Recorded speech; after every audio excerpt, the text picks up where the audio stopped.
দর্শন বা ফিলোসফি এই শব্দটি দুটি শব্দ নিয়ে গঠিত। একটা হলো ফিলোস আর একটা হলো সোফিয়া, যার বাংলা অর্থ হলো জ্ঞানের প্রতি ভালোবাসা। আবার যদি আমরা দেখি হিস্ট্রি, সেটি এসছে শব্দ হিস্টোরিয়া থেকে, যার অর্থ হলো জ্ঞানের অনুসন্ধান। অর্থাৎ জ্ঞানের প্রতি ভালোবাসা থেকেই কিন্তু মানুষের জ্ঞানের প্রতি অনুসন্ধানের প্রচেষ্টা। অর্থাৎ কোনো না কোনোভাবে ব্যুৎপত্তিগত অর্থ এটা ইঙ্গিত করে যে দর্শনই হলো ইতিহাসের জন্মদাতা, বা আমরা যদি আরো ভালোভাবে বলি, দার্শনিক ধারণাগুলোই এক একটা ঐতিহাসিক ঘটনার জন্ম দেয়। এবং এখান থেকে আরো একটা কথা বলা যায় যে ইতিহাস ও দর্শন হলো একে অপরের পরিপূরক।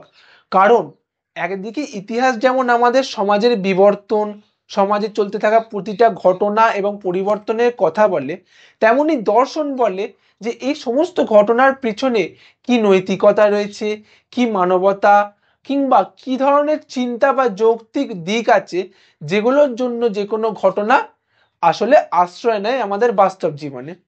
এবং এই সমস্ত কিছুকে যখন আমরা ব্যাখ্যা করতে যাই, তখন কোথাও না কোথাও আমরা এটাও দেখি যে ঐতিহাসিক প্রেক্ষাপটই দার্শনিক সত্তার জাগরণ ঘটায়। হলো না পরিপূরক?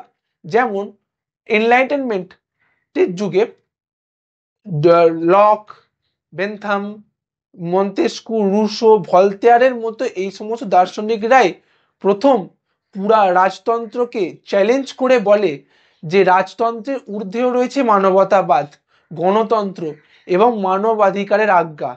তাই তাদের এই দার্শনিক চিন্তা থেকেই সেই সময়ে জন্ম নেয় ফরাসি বিপ্লব। তাই কোনো না কোনোভাবে এভাবেই দর্শন ইতিহাসকে চালনা করে এবং ইতিহাসের এক আদর্শ চাবিকাঠি হয়ে ওঠে।